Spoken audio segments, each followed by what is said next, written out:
I'm not going to discuss the details. An assessment is being made of that, and sometimes the first 2 or 3 reports are in error.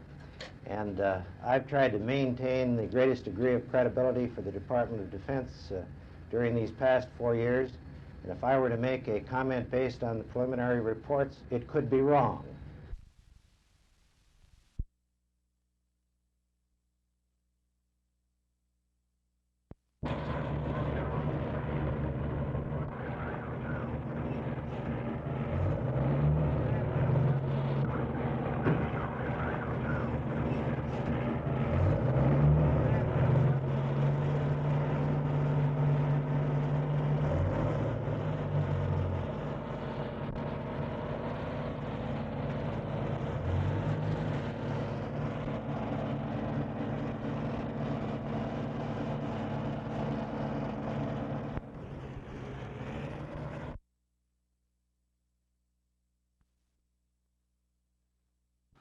If no other way is left, if I must fight, then I assure you I will. Russell H. Biegel, B-I-E-G-E-L. Biegel. I suggest that every student have equal access to every school in this system, and that whatever transportation necessary to make this a reality be provided. If this plan is not acceptable, then I think further massive busing should be resisted at all costs.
in operation, those that were leaving for what all they had given us.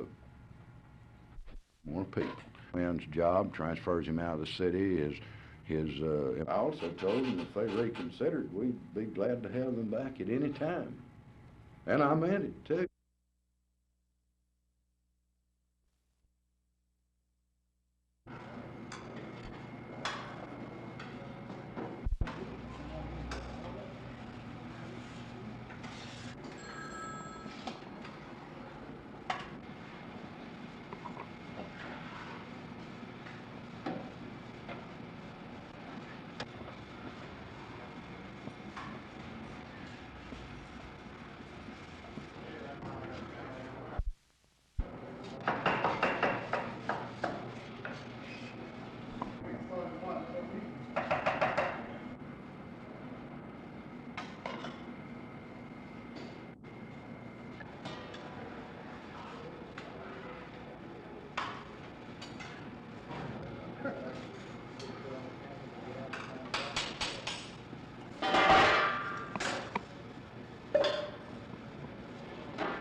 Woodmont Street.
Well, it was a very emotional football game. I really believe that our players rallied behind some of the criticism that had been directed towards me during the week and my coaching staff, and it was the most satisfying victory to defeat Arkansas on the Hills after having gone since 1954 in pulling this feat off. Given that criticism, Coach, just how big was this victory for you? Well, the victory was very well timed, I'll put it that way. We needed the victory after having lost 3 very close, tough football games in the conference race, and I just can't say enough for the efforts of our young ball club and my coaching staff. My coaching staff did an excellent job in preparing the team, and we needed the victory very much, and we got it. Tell us the story of what happened before the game and then right after the game. Well, actually, going into the ball game, it looked like everything was in the University of Arkansas's favor. They had their 50th homecoming. They had a group of All-Americans visiting with members of the team and talking to them about their tradition and particularly the winning streak over SMU. The Board of Trustees saw fit to extend the contract to Coach Brawls and give him a pay raise. The Liberty Bowl got back into Arkansas's plans by tentatively extending an invitation to play in the Liberty Bowl if they defeat SMU. It looked like everything was really going against us, but players on the field took care of Arkansas, and It was strictly a team win, offensively and defensively. You enjoyed the ride after the game? We had a rather long ride after the game. We went to Fayetteville to take off, then to Fort Smith. I'm not talking about that ride. Which ride? You got a personal ride. Oh, Dick, you know, that's the first ride I've had this year, and it was a very enjoyable ride after the game. I was a little embarrassed, though. Our players got me up on their shoulders, and they were escorting me around the field, and I couldn't get them to let me down so I could go shake hands with Coach Brawl. But I finally did. What about Baylor coming up this week? Will the team be able to get up again after having such an emotional victory over Arkansas? This late in the season, when the championship is not at stake, I think it's always difficult for teams to get up. But if I ever had a ball club that could play 2 remaining games from an emotional standpoint, I think it's the 1972 Mustangs. I've got a lot of character on the ball club. I've got a lot of talent. I've got a lot of young people that are improving each week. And I look for SMU and Baylor to play an exceptionally good football game this Saturday in the Cotton Bowl.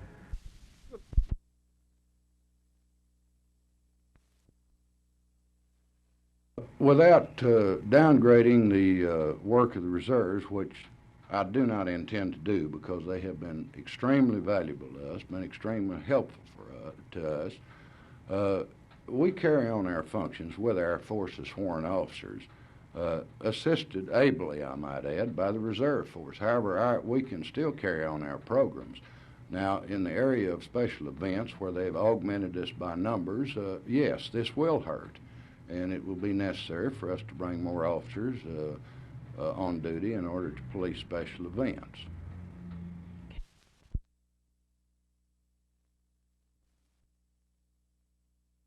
This man wanted to go to jail.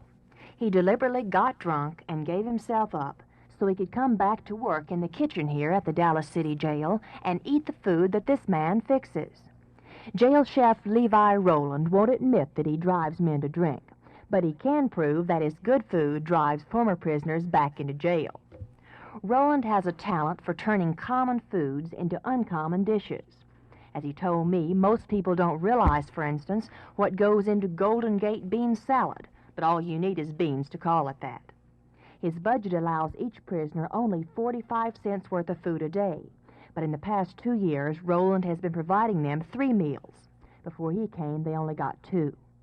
Although Rowland has cooked for some of Dallas's finest restaurants, he told me that after 25 years, he got tired of 16-hour workdays and no appreciation. He says he loves cooking for prisoners because they brag a lot and don't give him any kickback. As long as I get the taste right, he says, they're satisfied. So one thing is sure. If there can be any joy in going back to jail, it's going back to Levi Rowland's food. Martha McIntyre, Channel 8 News on the Move.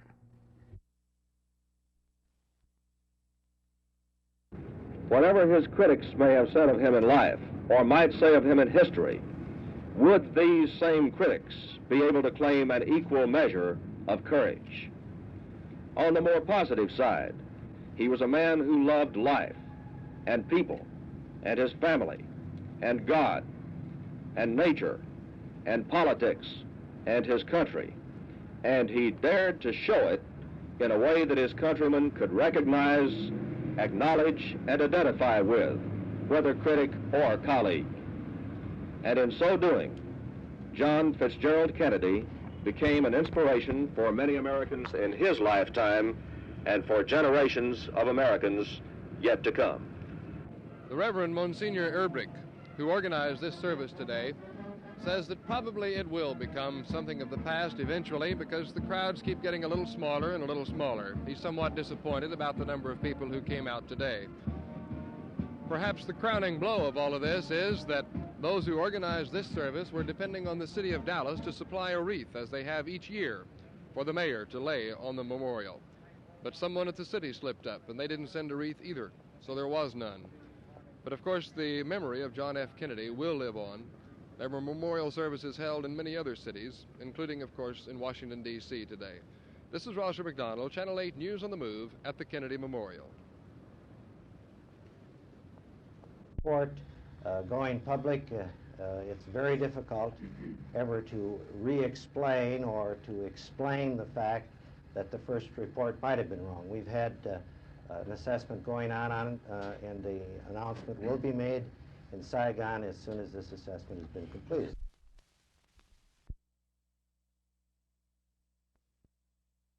President John Leatherberry said at the end of the last meeting on the busing issue that he felt the points had all been made and that it remained now just to see whether his administrative staff could devise a federally acceptable plan which board members could also accept. Still, some citizens wanted to be heard today and were given their chance. A thought which may not even be feasible of the board resigning in favor of a special election which will express the current feeling of this community as regards busing and that will preclude any further encroachment on the educational process for social reasons. Right now we're just talking about the plan. The second stage of, I'll assure you before I go to jail, I'll resign. There still is no definite word on when the board will get their staff recommendations on what to do next in terms of meeting court dictates for busing Fort Worth students. Jerry Taff, Channel 8 News, reporting.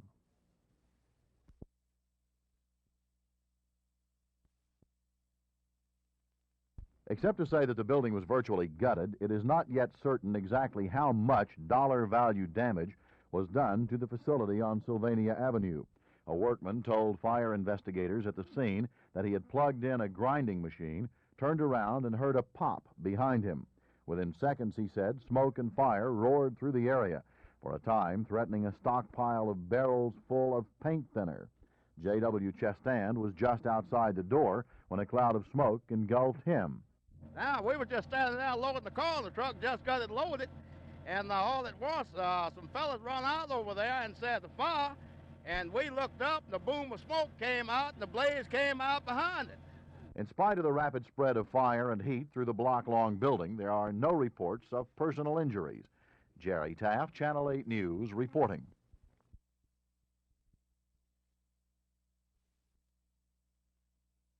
The only description I know of is that he was a white male and maybe short and stocky, and that's the only description I know at this point. Do you have any idea how much money was taken, sir, at this time? I don't have the exact amount, but it was a relatively small amount of money that was taken. I see that the people found a coat. Was that the particular coat the individual was wearing? I don't know. I understand that possibly he was wearing a blue coat, and they think it might have been. All right. Did he ever show a weapon? Not to my knowledge that he didn't. I haven't heard that he did.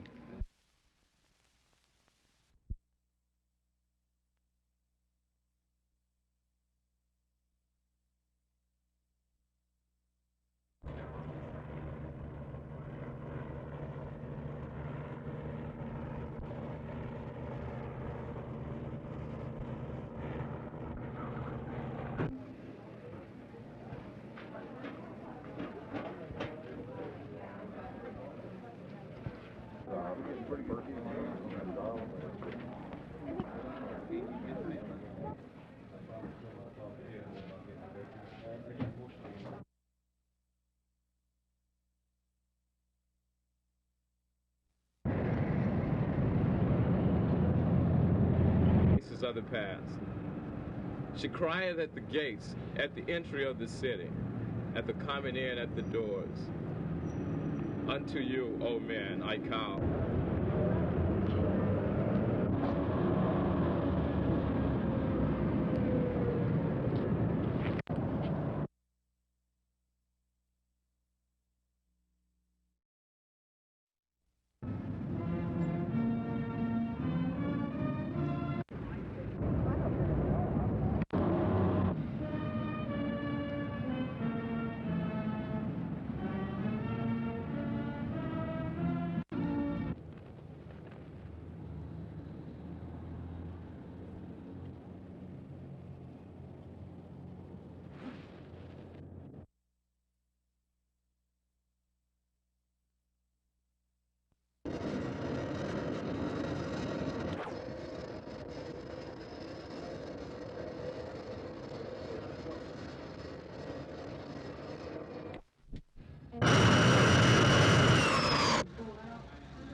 Should only serve 4 years. Ladies and gentlemen, thank you very much. That's what I was asking. Keep asking.